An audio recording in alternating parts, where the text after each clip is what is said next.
Hello, everyone, and welcome to the New Beyond. I'm your host, Judith Rich. And if you're a human being living on planet Earth right now, which of course you are, you and I both know that right now the world feels like it's on fire, right?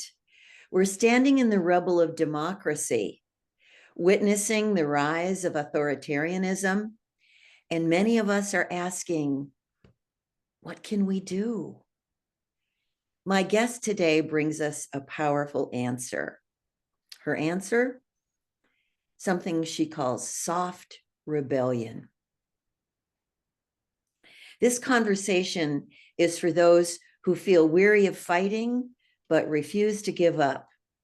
It's for the poets, the healers, the dreamers, and the quiet revolutionaries who know that true change doesn't always happen in the streets. It happens in the spaces in between.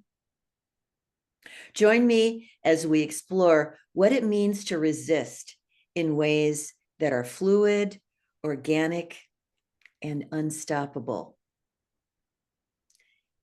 My guest today is Shannon Willis, an animist and ritualist whose work intersects dream midwifery, psychopumping, and ancestral reverence, and oracular mediumship.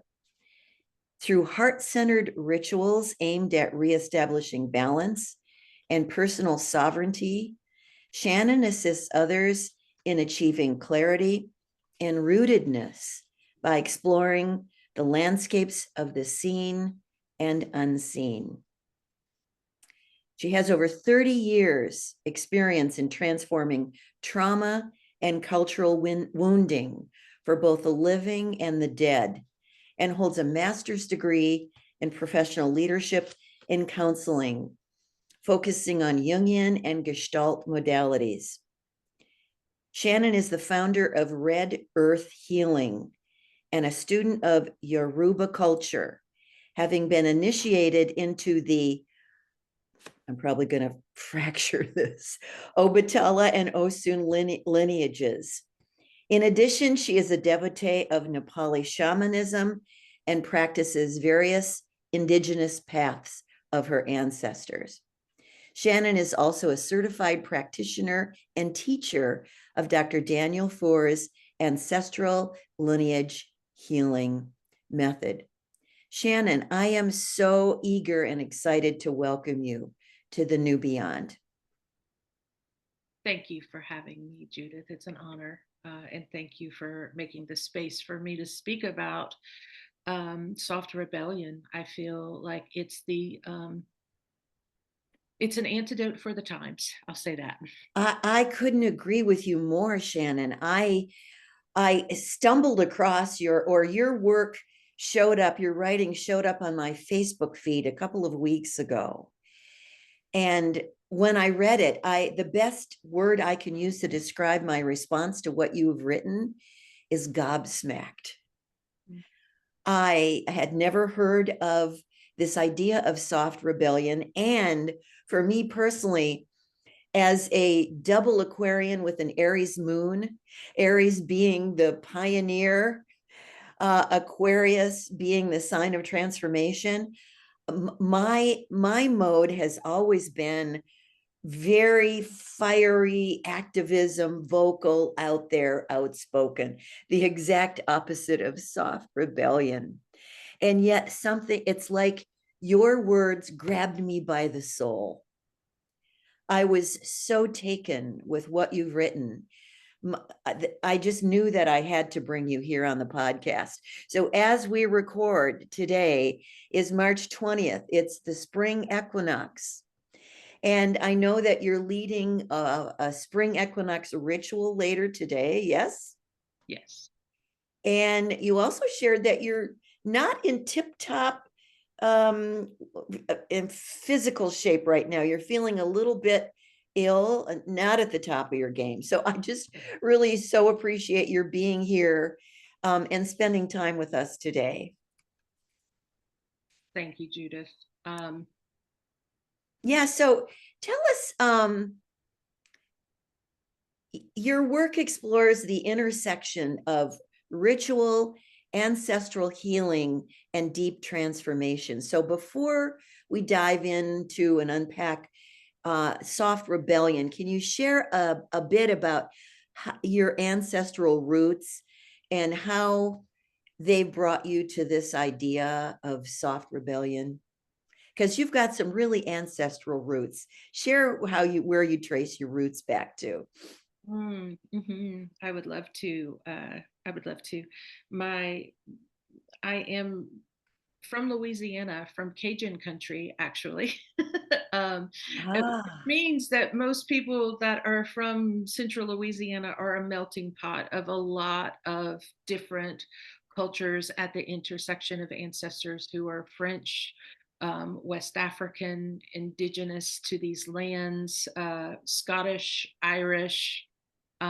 So all of those things live like intimately in my psyche and in my in intergenerational trauma and all of the pathways in which make us who we are as a living, breathing extension of our ancestors, for sure.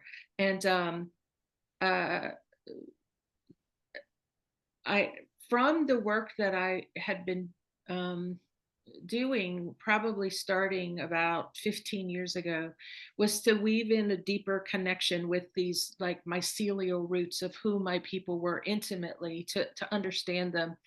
I began to, shall we say, my moon being in Virgo, my rising sign being in Scorpio, and me being a Leo, had created this cataclysmic response of me saying, in this devotional prayer of getting, wanting to know who my people are, dreams exponentially of that direct connection, which eventually led me to West Africa and to Nigeria to initiate to the West African tradition of Isheshe, Ifa, Orisha devotion, which is that some of my ancestors were enslaved people that were brought from West Africa and then into the United States via North Carolina, and then eventually weaving their way down into Louisiana. Um, and because of those particular ancestors and the deities they venerated, I began having dreams of those deities, and they literally brought me to back to Nigeria to initiate. Um, and the connection with the Orisha is that I'm an initiate of Oshun and an initiate of Obatala. And so soft rebellion really arises from their wisdom moving through me. Um, okay, that explains a it lot. absolutely, like Oshun is the embodiment of social justice. Before I was doing ritual work, I worked for 25 years in the field of domestic violence, sexual assault, advocacy, like in various different roles inside of those organizations, from all the way from manning crisis lines to eventually being an executive director over 120 beds in Atlanta and Lawrenceville, and working alongside judges, law enforcement, the very agencies right now that are being called into question. I became a trainer from the Department of Homeland Security to train other law enforcement on elder abuse response. All of these programs are now defunded, of course, under the current, like all of that funding got stripped away. And out of the need of like, I guess the way my ancestors have motivated me in my entire life to commit um, to radical love and equality, really, came this now as I sit at 57, and I've got several different um, uh, illnesses that prevent me from being able-bodied. I'm no longer able-bodied. So you'll see, like, I'm like, no, I'm not at 100% type of my game. But what does someone like me who's immune compromised, someone that me that's not able-bodied, what can we do to contribute to the onslaught of chaos that's being thrown in our way? And in my tears and in my prayers, petitioning my supportive spirits, out came this word, soft resistance, that then morphed into soft rebellion. And everything that comes through me is part of touching in with them as the cornerstone and saying, okay, so now what feels useful to name and say. And so, as much as I would like to, yes, I'm the carrier, but I also know that I'm a vessel through which these wisdoms are coming from me. And sometimes I read the words and can't believe what actually came out as well. So I want to just bring all praise to Yi O Oshun, into Ifa Urumala, into Obatala Orishanla, like on whose wisdom kind of carries through and moves in these ways, because it is very much this intersection of oracleship and wisdom that comes through them. Um, And they have chosen you. Uh, um, They have chosen you. This is your assignment, so to speak. So I want to say, on behalf of all the rest of us, quote unquote, what I don't know, I'll call civilians who are not initiated into the traditions that you are, as someone who is not familiar at all with anything you're speaking about, still, I feel such a resonance. And I feel chills as you even bring forward this information and this kind of wisdom. And I cannot wait to have you unpack it for those of us for whom it is a totally, entirely new concept. And when I first read your words, I thought, oh, yes, this is the way. This is the way for us now. This is a path for us to move on now in the face of the overwhelming kind of force that is being used against everyone. It's like everyone is being impacted by this. And so let's dive into soft rebellion. You speak in terms of, you identify 8 patterns or aspects of soft rebellion. Can you unpack these and, share with us what they are and how do we work with them? I can, and I want to say that, like, there were 8 that came out, but of course there are so many pathways. And so let me first kind of address the strategy through which I look at things, that I'm encouraging people to think a little bit differently about. And that's that I believe all of this chaos that we're in is a result of our disconnection from the earth. So to be an animist is to understand that more than just humans have sentience and consciousness and rights. And so when you dig deeper and you ask to how to be into like balanced relationship with the more than just humans, it means that us as humans have to take responsibility for the harms that if we've not done, and we've done a lot of them, we need to own up for that. We need to engage in practices of forgiveness, but we also need to engage in right action. And soft rebellion is one of those actions. It's a right action of soft rebellion that says to all of us in our complicity, or that are direct enactors of the continual harm to the earth and all of Earth's inhabitants, that we have to go about it in a way that doesn't contribute to the destruction of kinship. So it one of the ways to look at it is a mycelial network. So you'll hear and see in my writing that often I'm connecting the way to move is like a mycelial. There's no head. It is a sentience that all of us share. And the reason why I promote the more mycelial connection, and I'm going to be a little bit direct, is that the mycelium is not communist. There's no head, and yet someone doesn't look at a mycelial mushroom connection and say, oh, that whole strategy is communism. Okay, Right. for listeners who are not even familiar with the term mycelium or mycelial, can you just share a little bit, kind My, of draw a my, picture of what that is? yeah. mycelial, if you look at it, is a organic is the organic structure of like mushroom culture, and the way that mushroom culture like moves to life. It comes from roots, it spreads, and how it will spread across a field or up to into the bark of a tree. And that every bit of it, it doesn't matter how far it's separated, it's all connected. It's Mm-hmm. all connected, it's all rooted, it's all part of the same root structure. And so you can't just pick up the head of a mushroom without impacting like all of the other root systems that are connected to all the other heads that are popping up. And Okay. when we Yeah. humans start to move that way, meaning you can't deport one of us and not deport all of us, Yes.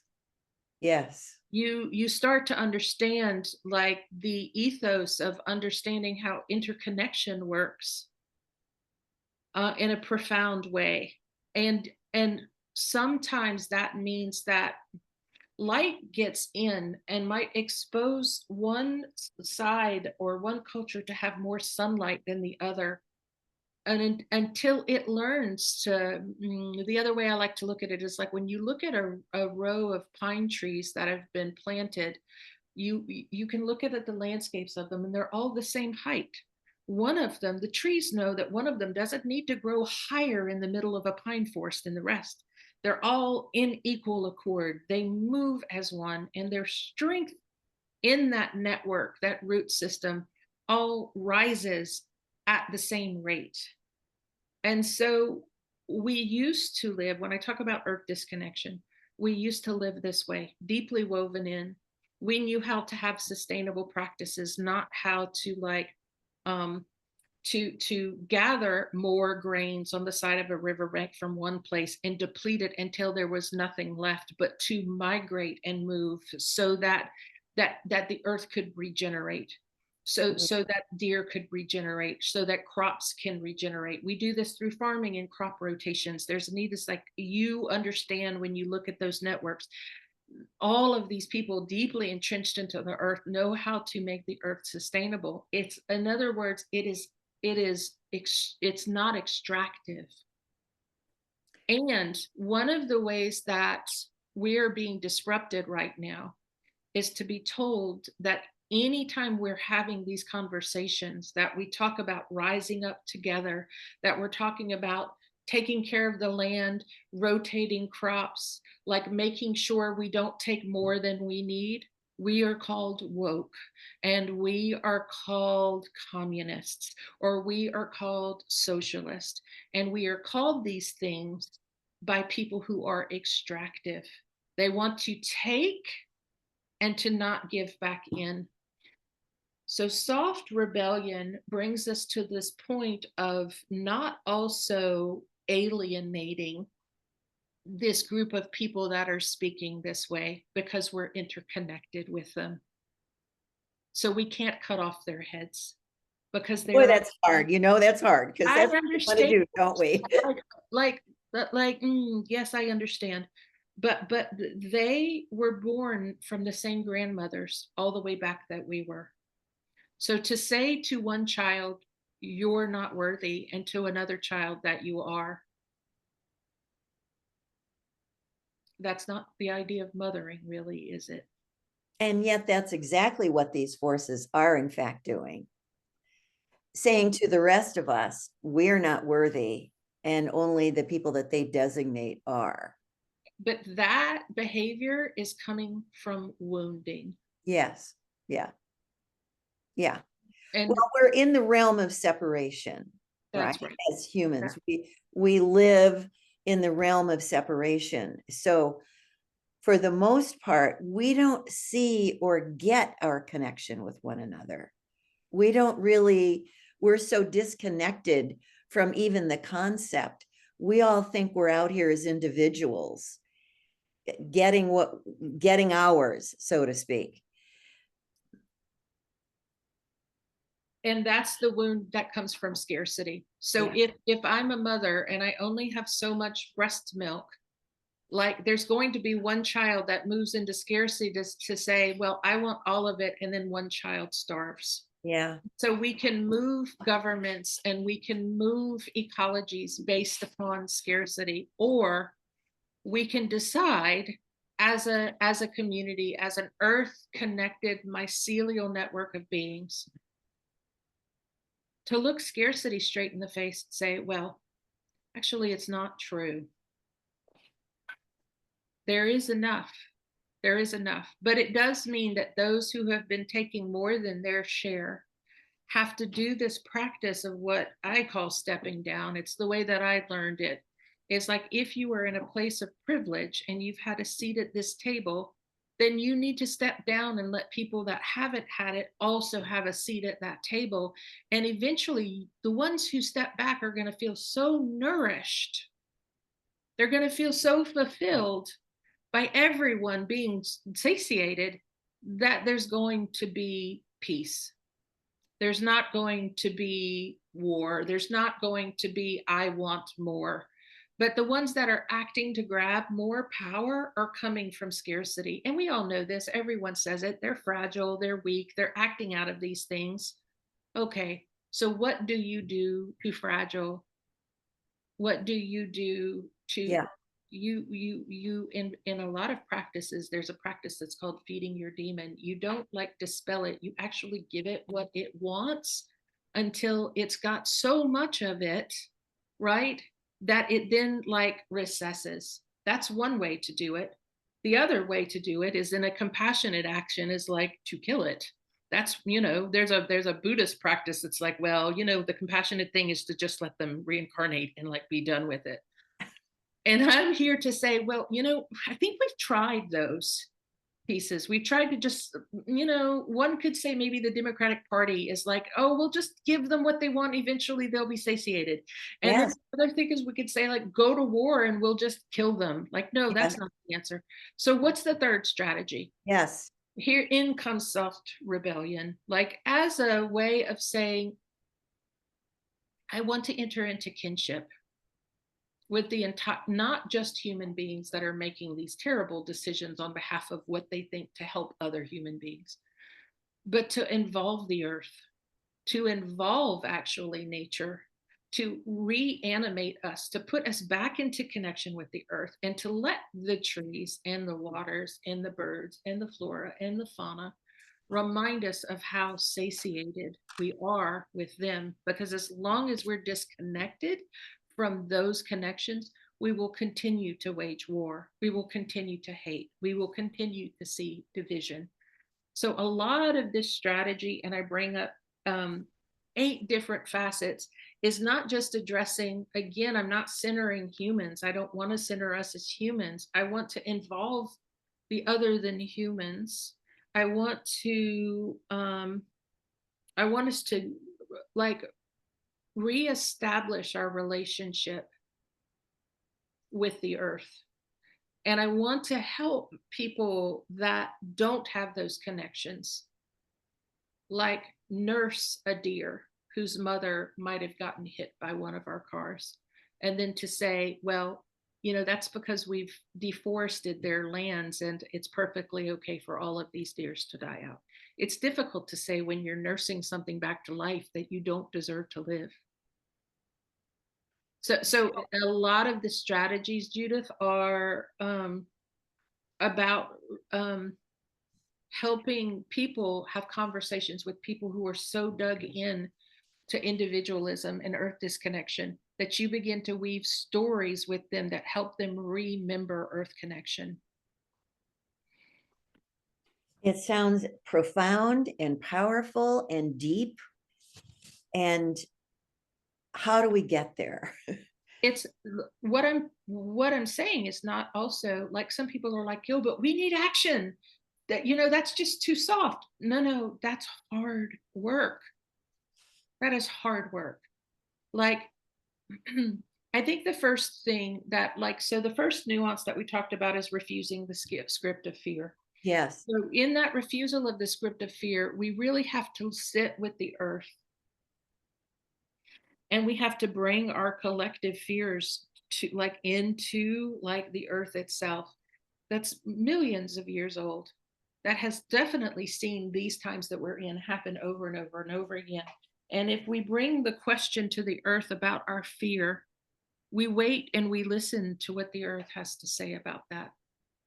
I can remember bringing the question about that collective fear when COVID first hit for the first time.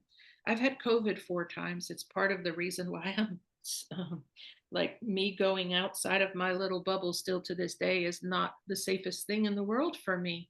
Oh, And wow. I've lost 3 people very in my close inner circle to COVID directly. Gosh, So I'm so sorry. I can speak to the intimacy of it. And as an animist, I went to, like, if you will, um, the pathogens, the viral load, the microbiome of COVID, and like, whoa, like what's happening? And they're like, it's not personal. Well, it feels really personal to me, but they're like, this is part of this is a man-made problem because you've taken up too much space, and we're here, and we have rights, and we're spreading. And when you as humans start to learn to take up less space, when you start to build ecologies that can contain us, then we won't decimate you.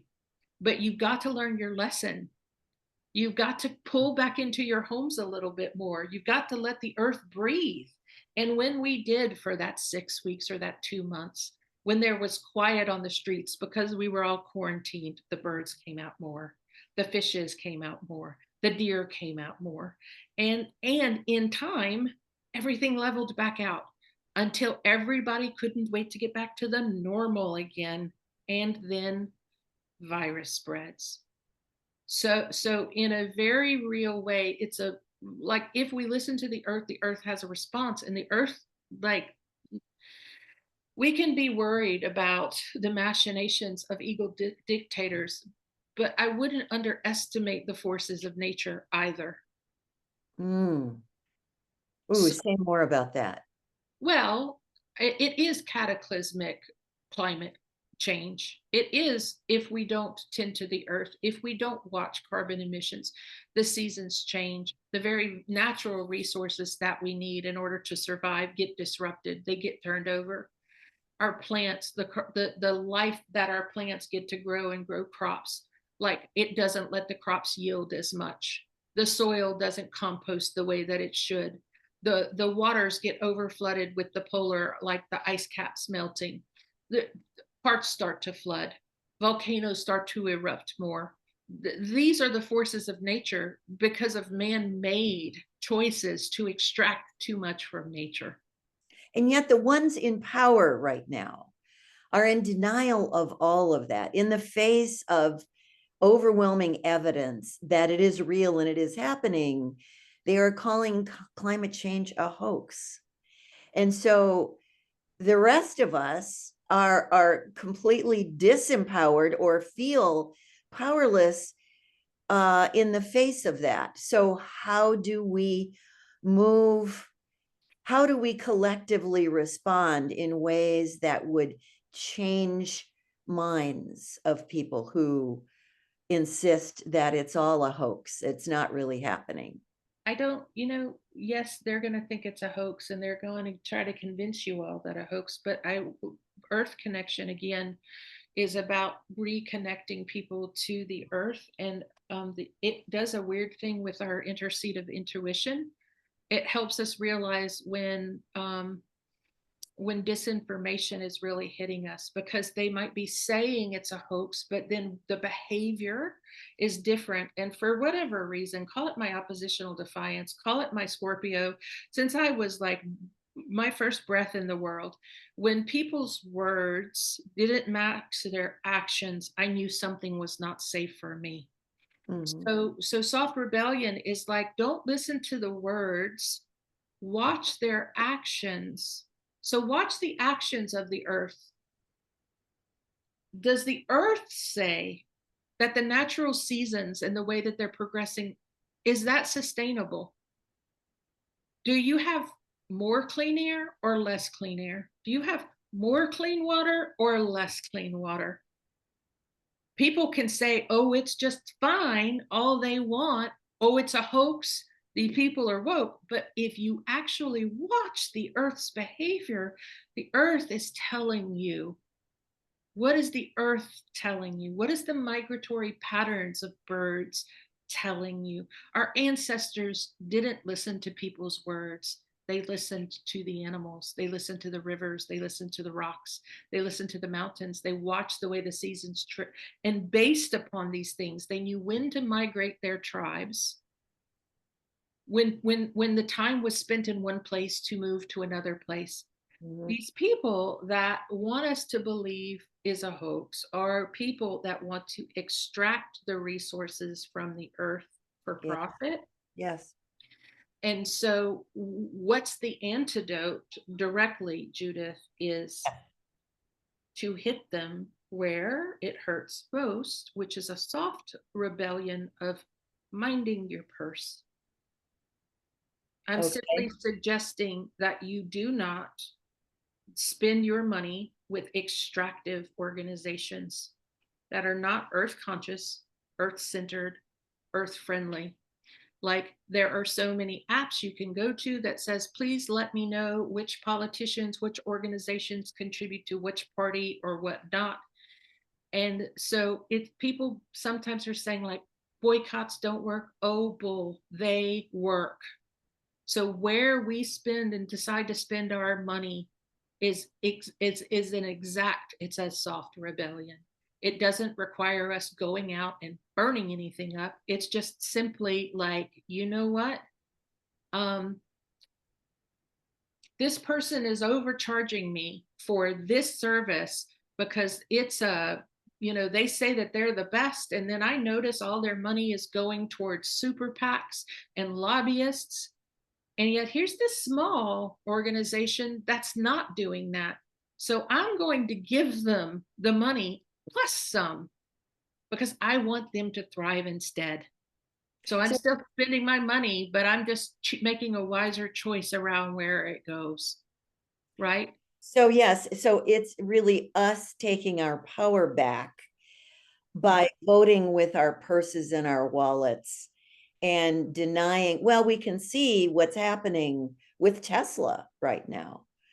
People said the one-day boycott on Target wasn't going to make the difference, and I think the vote was in when people boycotted Target that one day. It cost them billions. And so I want people to understand it's not, soft rebellion is like, it's not one action, one day you're in and out. It is a slow, gradual divestment of things that we've been told we need to depend on and be reliant on. Like, yes, it might mean that for those that had really slow dial-up connections in rural areas that were using the, like maybe the spot off their Verizon tower in their phone, and then all of a sudden Starlink came in to be their savior, that they might divest from Starlink because we all know who has Starlink, and they're like, but I don't want to do without fast internet. I just read this morning that for iPhone users, the Apple iPhone, I think the next iteration of the iOS system, which is like 19.0 or somewhere in there, is going to include Starlink satellite. So every iPhone is going to be equipped with the ability to connect with the Starlink satellite system. And you have a choice. You can opt out of it.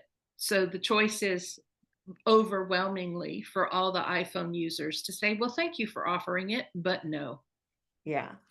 And equally, France's response to the potential 200% tariffs that this regime wants to place on them is to in turn take their money and invest in satellites to offer a competing satellite capability to Starlink.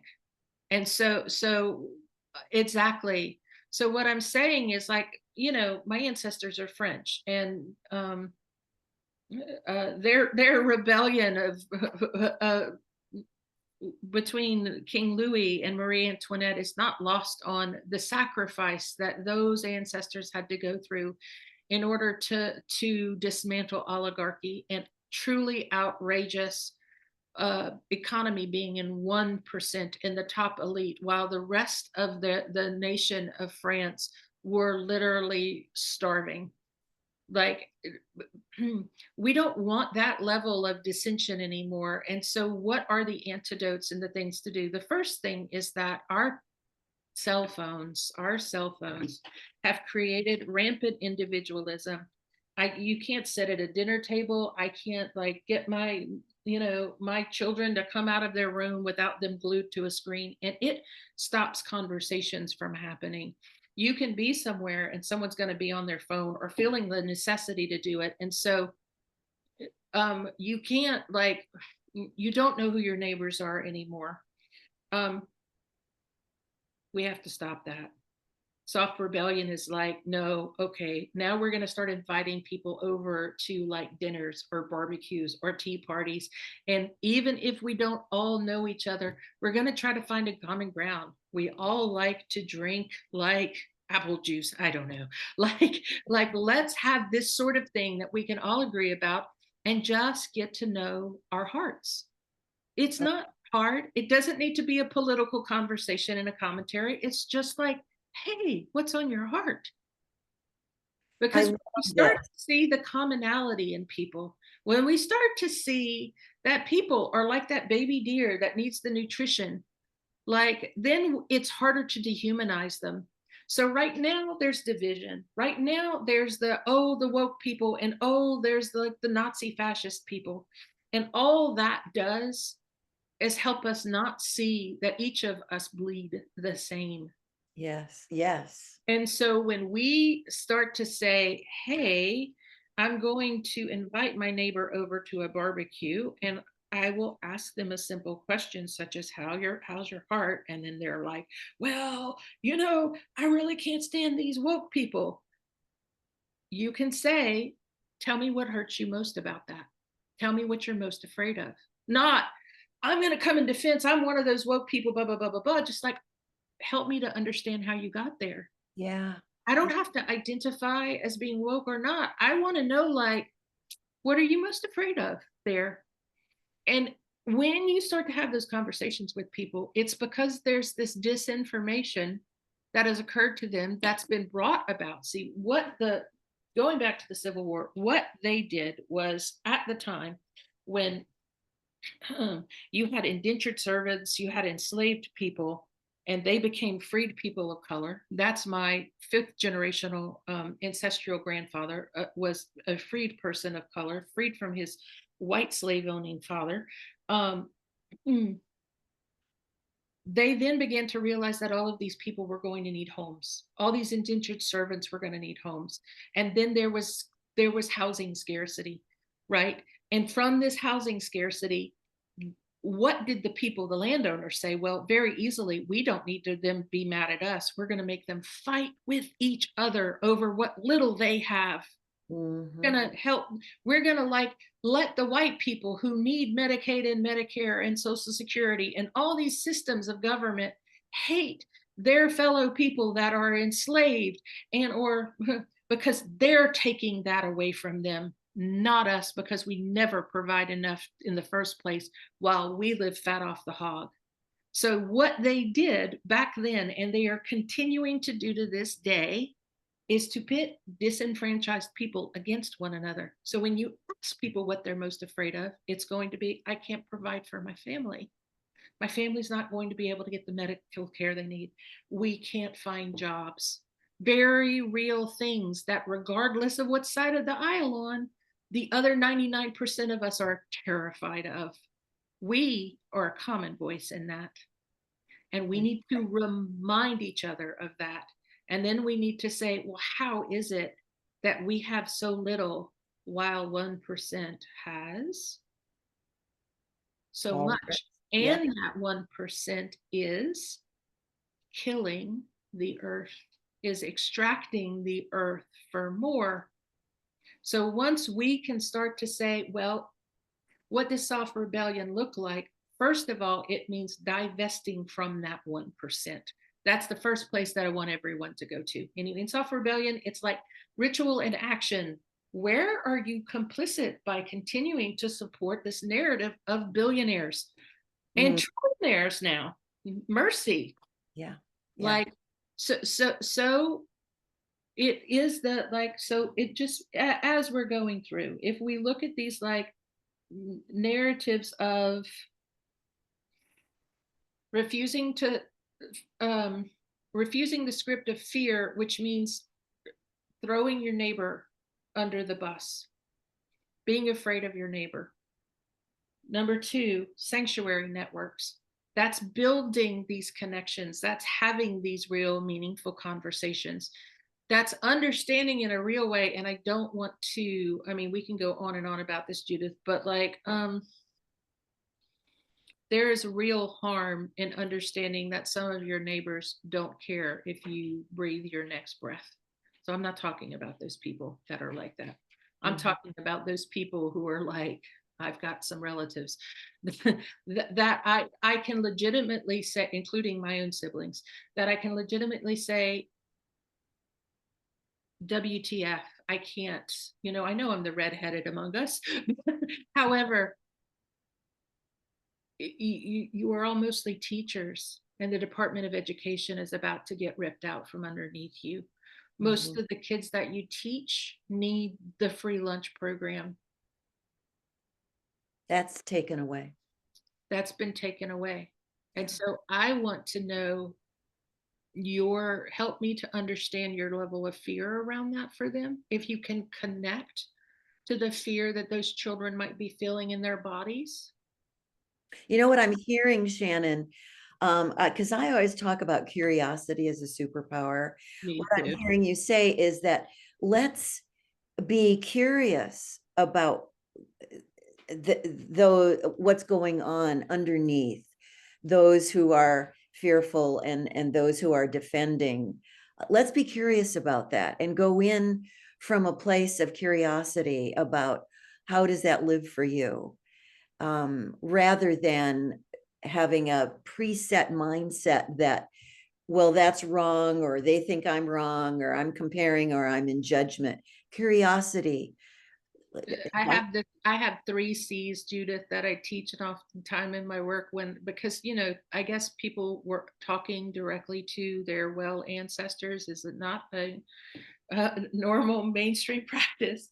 And a lot of people are like, well, wait, you're basically talking to the dead, and that's kind of scary. So say a bit more like that. I'm like, you need 3 to harness the 3 principal energies of curiosity, compassion, and courage. Yep, that's it. Bingo. Those 3 things, because curiosity, if we can it's an old Gestalt trick I learned when I was getting my master's degree. It's like doubling and tripling yourself until you can be neutral enough to not be reactive. So at the center of that is like non-reactivity comes the birth of curiosity. Oh, well, I'm really curious. What are you really afraid of? And that to me is neutralizing enough to say, I'm open to hear your point of view. And what's interestingly enough, it's disarming when someone does that to you, and their first natural response is to become defensive. And so our job is to stay neutral into curiosity, which then is why I'm like, oh, wait, I need a lot of courage to have this conversation. And I need to have a lot of compassion for myself as I'm going to hear stuff that's going to trigger me. And I need to have compassion for the other person who's clearly hurting and afraid. I love that. And all of this is part of helping to build those sanctuary networks. It is. It is. Yes. So that third precept is disobedient joy. Can we talk? Oh my God, I can't wait to hear what you have to say about disobedient joy. I love the paradox of it. So remember earlier where you were like, Shannon, what brought you to all this? And I'm like, like the initiation to Oshun. She is the embodiment of equal measures of social justice and joy. Like, yes, yes. And so I want people to remember that even if they take away our ability to sing the songs we want to sing, Mm, in public spaces. mm. If Wow. we want to raise our voice or to sit at campus universities and say, I don't consent to this, that the very last thing that they can actually do to us is to rob us of joy, the joy of feeling sunlight hit our skin, the joy of feeling the water, our tears actually on our face because we are okay with being in touch with our grief. And grief is praise. So it's Mm. weird to think about grief as being in direct relationship with joy, but grief is praise. Oh, say more about that. I mean, like grief is liberating, and liberation is praise and joy. It's when grief gets stuck that it feels constrained. We can make the argument that why do these one percenters grab everything? We could say not only are they disconnected to the earth, but they're disconnected from true joy. They have to grab it in places that have no principal energy of the spirit of joy. So they manufacture it in golden toilets and Teslas. Like, sorry, just Yeah. name a few things that come to my head. Yes. So true. Not sorry, but no, it's true, and they have to all the ways of that. If you've been in touch with people that have that kind of money, the egregiousness of the kind of parties that they have and what kind of like substances they have to put in their body to feel just a little bit of liberation, Yes. actually have compassion. Like, I don't need those things, and I have housing scarcity, and I am not able bodied. I can go to and initiate into a West African tradition in a third world country. And when I entered in there with the enormous like pressure of just the United States identity all over my body, they were like, the priests, the Iyas and the Babas there were like, time and time again, we see you guys come because y'all need our medicine and y'all are the most unhappy people. And look around you. We're living in like lean to tin shacks with generators. And all we can do is grin from ear to ear. They're so in touch with the earth and this unbridled sense of joy, and it is because of their earth honoring connections. And so to disobedient joy is just that. Disobedient joy means that, like, hey, when I get so leaned into tracking all the things that are necessary to track at these times, and I'm realizing I'm getting way too serious and way too intense, that I might shut off all the stuff that comes into me just for a day or two. And I might go to a sauna and get all the skin scrubbed off of my bodies. And yes, that hurts, but it feels good at the same time because now I'm liberated. I can sweat more purely and I can be in a place that is like full of other people that are in touch with the earth and their joy. Like, I can be in these spaces that are underground networks where people are laughing and singing and they feel safe to do so. So disobedient joy means like literally finding the places where you can, number one, laugh at yourself for folly. It's helpful to have that in great measures, but to also like be in complete joy about in the middle of crisis and adversity, like my goofy dog, like doing something incredibly goofy and being able to laugh in the middle of calamity. And Yeah, then realize you say joy is not a distraction, it's a weapon. it is a weapon, because that's the other thing. If you look at oppressive regimes and dictatorships, they want their people in fear. They control through fear. Yeah. And if they see people connecting, not spying on one another, sharing, um, laughing, they don't feel in control of that. Yes. Because they're not. They're not at all. And, my background in domestic violence would look like all the time perpetrators would more times than not frequently increase the violence of their physical violence whenever they found that their wives and their children were actually relaxed and having a good time. It intimidated them and threatened them. And that's when they were most in danger. So, as a survival strategy, what they learned to do was to never show joy. And that way they would never trigger these incidences and these rates of domestic violence. So, again, extractive culture. And in this case, we're extracting joy. So, what I suggest is to plan joy, to plan joy, to be disruptive, to plan joy, to make it a priority to plan joy. I love it. So the fourth one is slowing the machine, right? And in slowing the machine I did a whole course over winter called stillness, and it's a separate kind of movement, the stillness movement and the slowness movement, because it's about reclaiming our time. The only way that we can be deeply woven into nature is if we are still and if we slow down a little bit.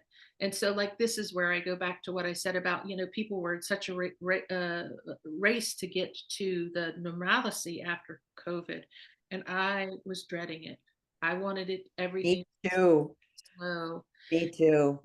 And so, like, in a practice, I made a priority to take a day of the week and not schedule anything on it. I Mhm. call it my day out of time, and I Mhm. guard it fervently. Yes, I agree. Me too. Like, Me too. I know that I'm not even of the economy that I can do that. What I want to say is, people are like, well, maybe you're of the, I want y'all to not, I am not of the economy to do that, but I made it happen.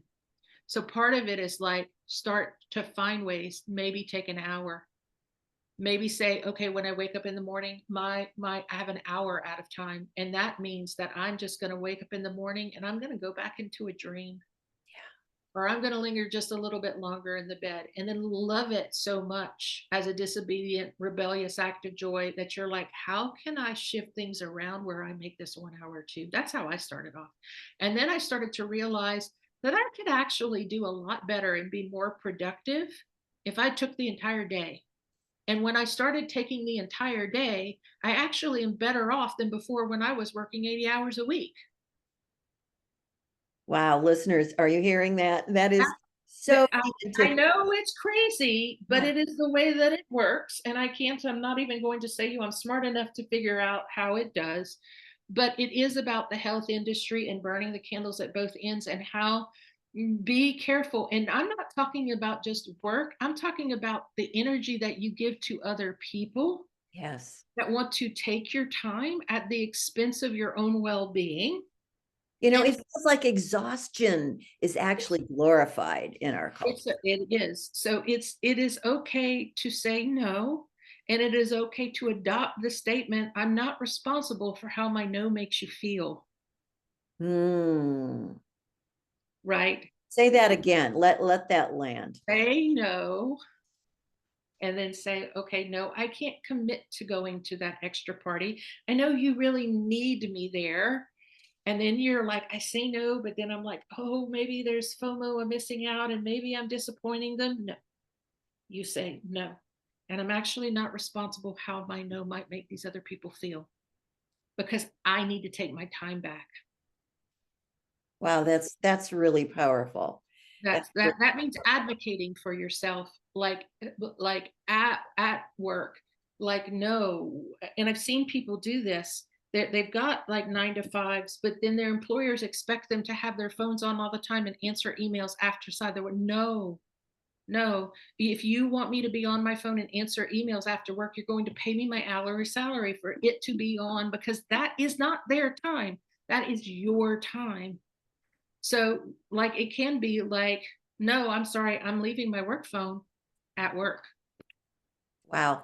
Now And that's a courageous act. it is, but it is an act of soft rebellion, because basically what you're saying is that, like, you actually cannot have me work, like, so far you're legally, I say this, if you're hourly, it's true. If you're salary, they got you. Yeah. Yeah. but it is about you negotiating for yourself around your own time and what you're at capacity for, and how they will slowly take away. Like as a contractor, when someone asks me a question, like I don't just answer emails and don't count that as a 15-minute chunk of time, because that's how long the time it takes me to read the email and respond to it, and that is 15 minutes of your time, and no, emails and my time are not free, like full stop. Wonderful. My children need Uh, me there. My own health needs me there. And so, like, slowing the machine is literally slowing the machine of capitalism and the time sucking of our time. But you have to be disciplined, and you have to kind of realize where is your attention going to. So sometimes it's my own fault. I'm doom scrolling too much. Yes, yes, I'm guilty of the same. It's like you said, it's not only slowing the machine of capitalism, it's slowing our own machine of how we respond and how we proceed in the Well, context. and then I'm going to add an extra layer, because this certainly was a nuance that came on to me, that we live in a culture of immediacy and immediate response. Yeah. Therefore, if someone sends an email, we think something's wrong if they don't respond back. And so it might be something as simple and soft as a auto response on your email that says, I only check emails once a day or twice a week. And unless it's an emergency, I'm not going to respond. So don't expect an immediate response. And that's a softer way of doing that. It is. And I also have to eat that. I have to realize my own impatience when I want an answer now from people. And then I'm like, oh, you need to practice this. And then they don't get back to me for 3 or 4 days. And how I sit there being like, oh my God, I've got so much to do. And I need that answer before I can do this. Like I need to eat that myself, because it is all part of how we've been programmed for immediacy. Oh, I have to tell you, I am so grateful that you responded to my email almost immediately when I reached out to you and invited you to come and be with us for this interview.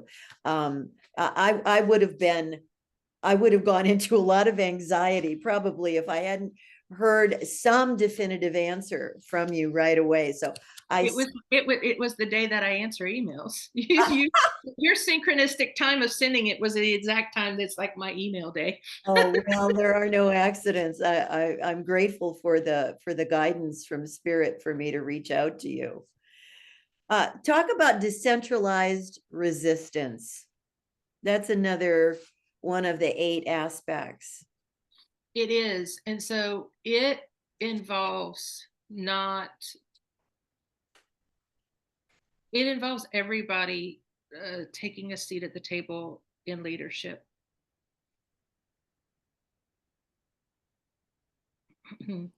There's a thing ritually in my practice where I look at soul loss and soul retrieval.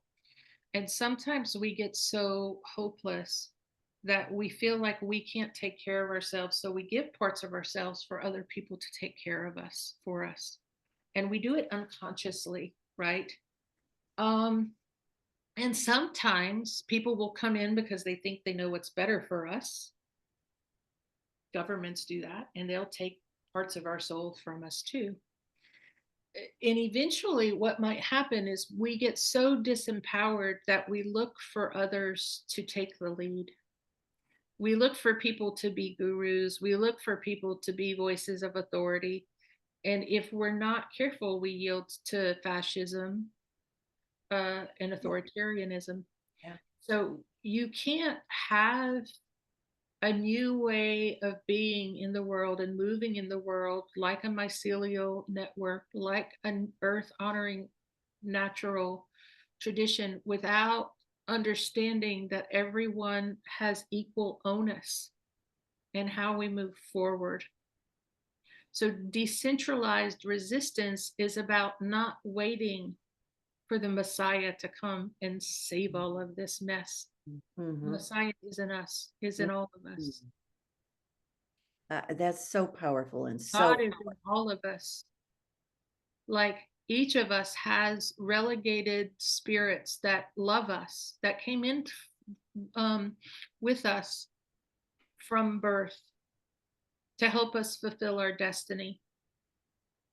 no one God more powerful than the other. So start to look at even across religions as decentralizing the pantheon of a hierarchy among the gods.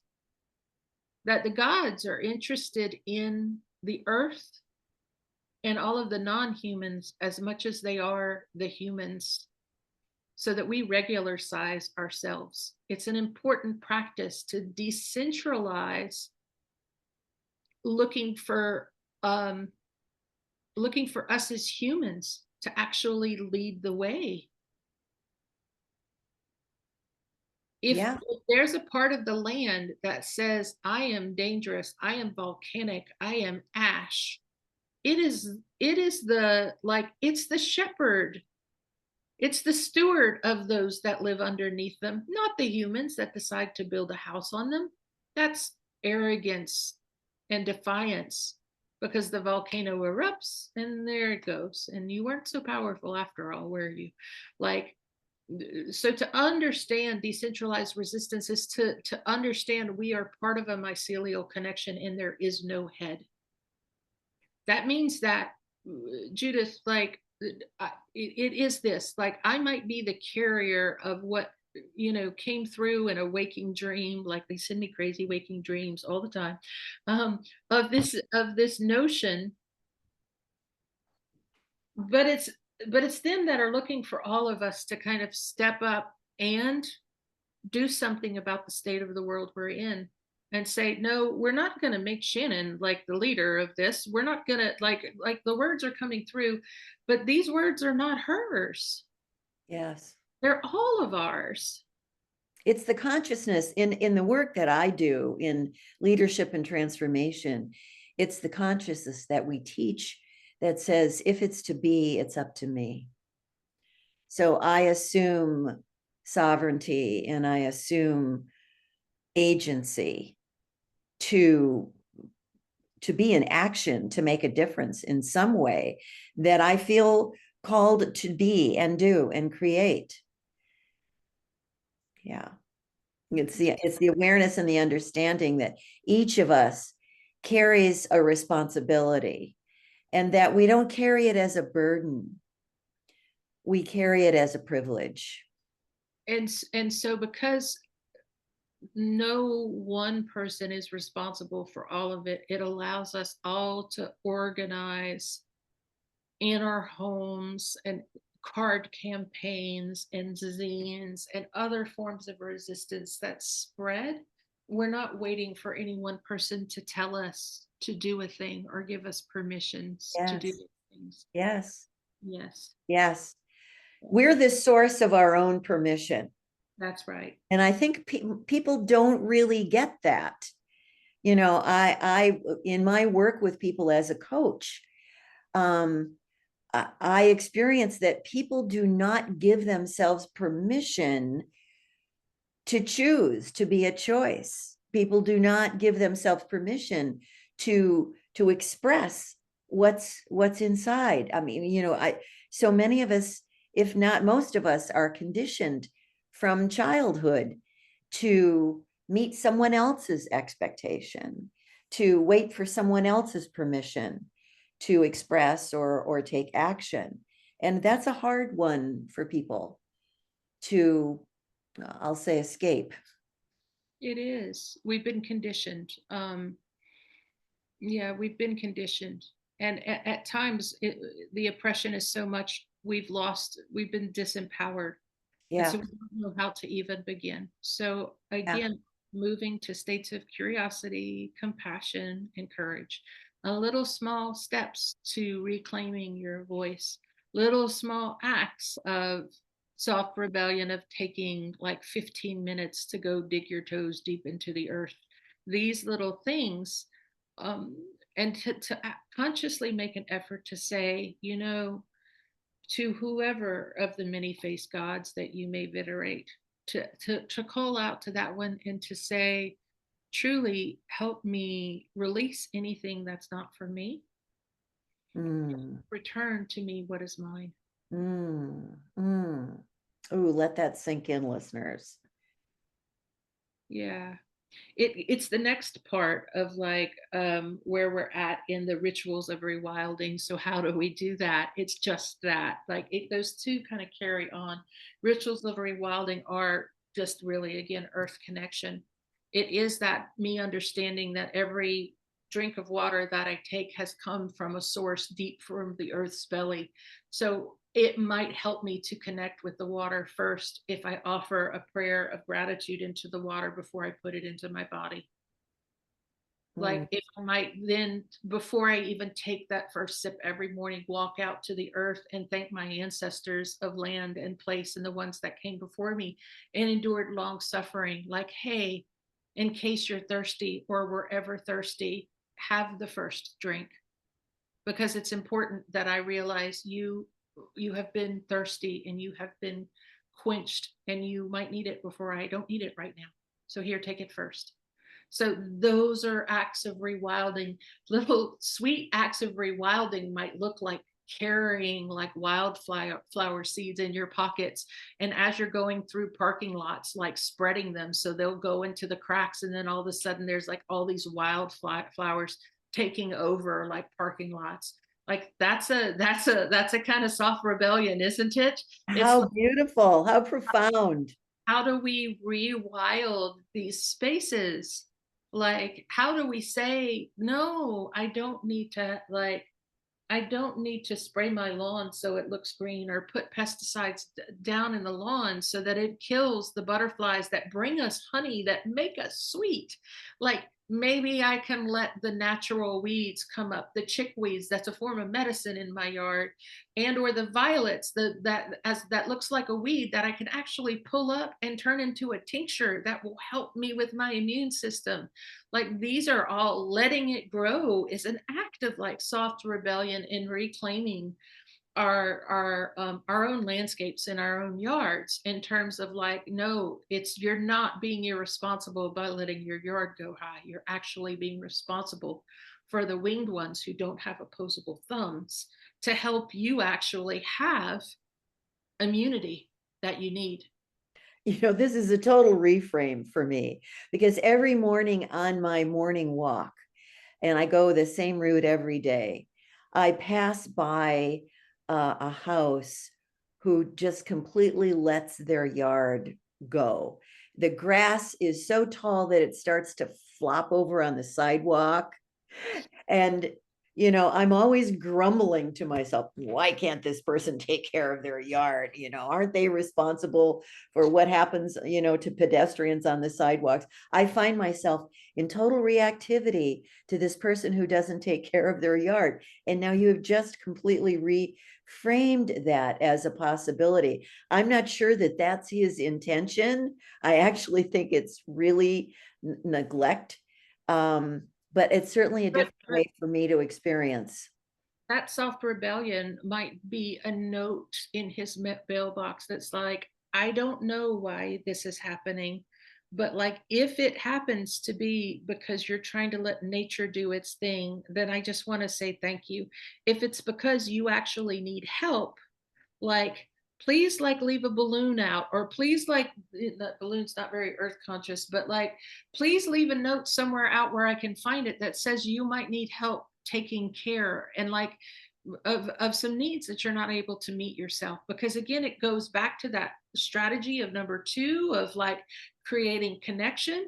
Like it's all of these things where we don't know our neighbors and we don't know like why this is happening. But wouldn't it be really cool to understand that you've got a neighbor who's actually like, oh yeah, no, we're just going to let that stuff grow because like I'm trying to protect wildlife, or no, I'm letting those things grow because I've broken my leg and or I'm on like SNAP and I can't afford the gas to like get like the yard tended in a way that's more better. And Yes, we don't know until we know. And so bringing yes, curiosity to the table is again like, this is the defiance of rebellion, that when we know each other, it's harder to tear each other down, isn't it? yes, yes, yes. I get it. Thank you for that reframe. Yeah. How about disrupting the spectacle? Mm, so this is real. One of the like authoritarian strategies that's being hurled at us right now, and unprecedented, never done before, executive order after executive order after executive order, is meant to throw us into chaos and rage and to distract us, Yes. to cause so much anger that we feel more different than we feel alike, to make us crumble in fear and feel hopeless. Um, the more they do it, these little small acts of disruption and chaos, the more they're getting away with things that are a little trickier for us to do, because we're so outraged at this, the price of eggs, we don't realize that they're actually setting up, literally, trying to privatize Social Security. Yeah. So they don't want to talk about it out and out. People keep asking them questions about it, and they're being really kind of like, "Nah, no, it's not happening. Look the other way." But look at this that's happening. And meanwhile, they're truly trying to privatize Social Security by making Social Security fail. Yes. They took away the right for elderly people to call in to check on their benefits. Yes. Take the phones away. Let's make sure that they have to go into offices, but let's They're closing offices. eliminate offices and staff, so that there's not enough staff to handle all. But here's the thing: in order to make an appointment at the few offices you have to call them and set up the appointment. And there's no one to call. And there's no one to call. Okay. And then they're going to say, well, all these people are obviously dead because no one's calling and no one needs anything. Therefore, we knew it. Therefore, it's all fraudulent and broken. Right. But we weren't watching their actions. We weren't tracking their actions. Instead, we were being outraged that, like, the cost of eggs hasn't gone down, or that you name any number of things that I don't think that the people who understand what they're doing aren't the ones that are tracking. I think it's fellow Republicans that are distracted.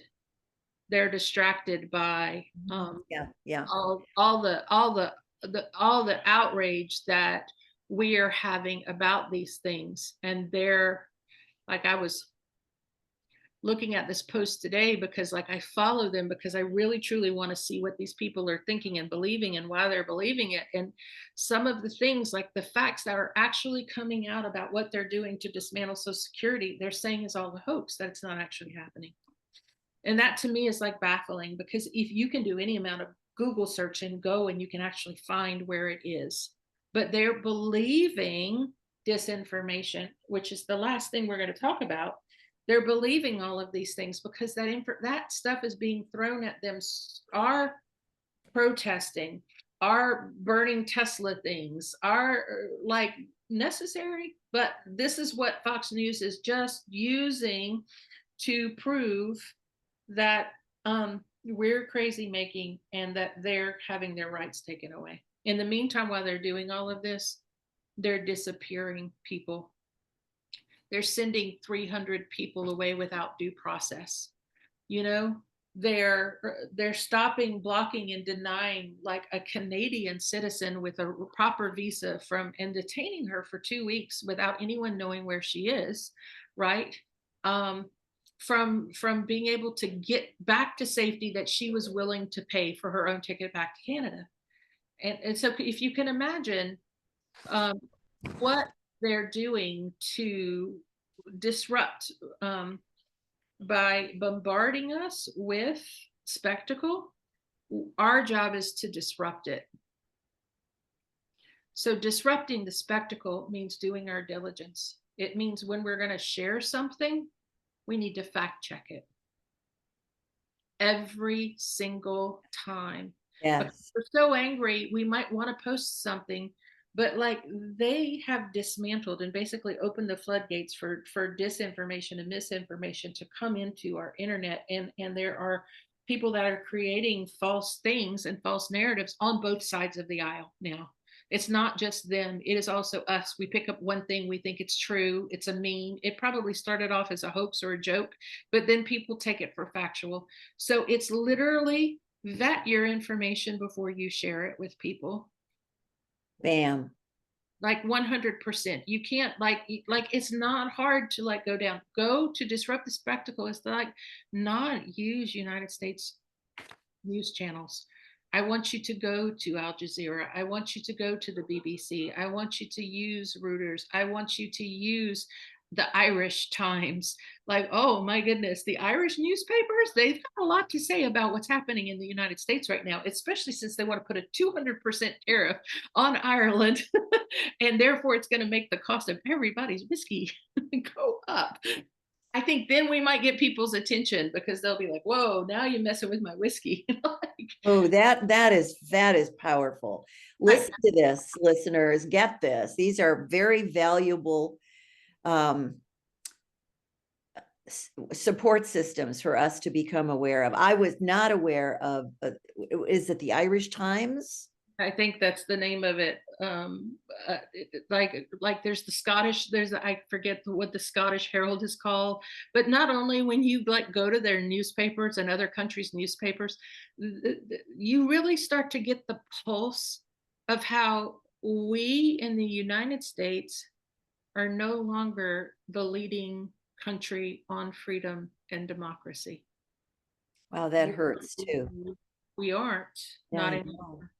That hurts. I mean, We've been put on watch lists now. We're on watch lists that it's not safe to travel here, that we are no longer the land of the free, that we're under authoritarian regime, that if you enter the US as a tourist, you're at your own peril, that you might not be able to get out without getting deported, that our civil liberties and our rights as women and minorities are being incapacitated daily, that our freedom of speech is being compromised up to and including the latest, most ridiculous. I mean, I'm a trained therapist and they're trying to introduce a new diagnosis into the diagnostic statistic manual in which we make diagnoses that suggests that anyone who disagrees with Trump has a mental illness. Now, why would they do that unless they want to literally criminalize dissent by making it, well, these people are out, that they don't have mental capacity to know better, and therefore we're going to strip them of their rights. This is the thing that I'm talking about. You have to pay attention to the spectacle to know, like, they might be saying, pay attention to how egregious this is. Meanwhile, they're stripping rights over here. And so again, I don't think anything that I've said in our time together, which I love, about soft rebellion is for sissies. None of it is. That's for sure. It isn't. It is not. And so it is ways to be subversively responsible, civically responsible, well within your rights. So I'm not suggesting that we do anything that's illegal. These are all things that are tangible legal actions, but soft rebellion is reclaiming your sovereignty to do them. Oh, this is a lot to take in. It's deep, it's profound. This seems like a period at the end of this sentence for now, but it's also the beginning I see as a whole new way for us to proceed and move forward in these really challenging times that we're all living in. So I just want to thank you so much, Shannon, for taking time out of your life and your world. I know you're doing a spring equinox ritual in coming up in a couple of hours for you. So I want to respect your time. And thank you so much for spending time here in the New Beyond. You're welcome, Judith. Thank you for having me. It's truly been an honor. And thank you, listeners, for being with us today. So until next time, many blessings.